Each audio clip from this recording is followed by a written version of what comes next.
Now let's get into performance optimization nootropics. And there's this fascinating study that actually looked at the Canadian Royal Air Force, and Mhm. or it's the Royal Canadian Air Force. I may be getting that mixed up there.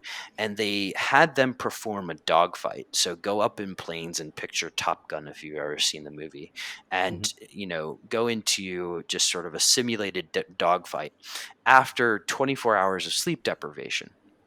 Well, we know that sleep deprivation has an impact on how you perform cognitively, right? If you were to, CJ, if you were to have an all nighter right before this podcast, it'd probably be very difficult for you to read or just ask questions, right?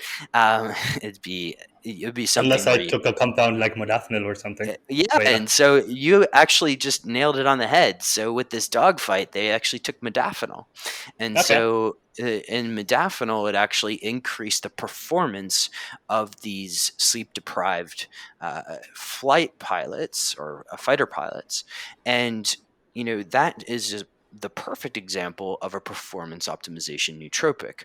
Obviously, I am temporarily improving the performance of the brain, but I am not necessarily improving the health of the brain. Hmm. So True. modafinil is a perfect one. Another one that we also like to use, and is one of the reasons why my tongue is blue right now, is nicotine.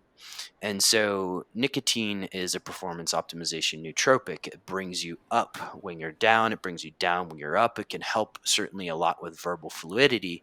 But if you take too much of that, meaning something like 5 milligrams a day, it can become potentially addictive and then Hmm. therefore harmful, right? So that's performance optimization nootropics. And then finally, the last category that we came up with is something called blue tropics.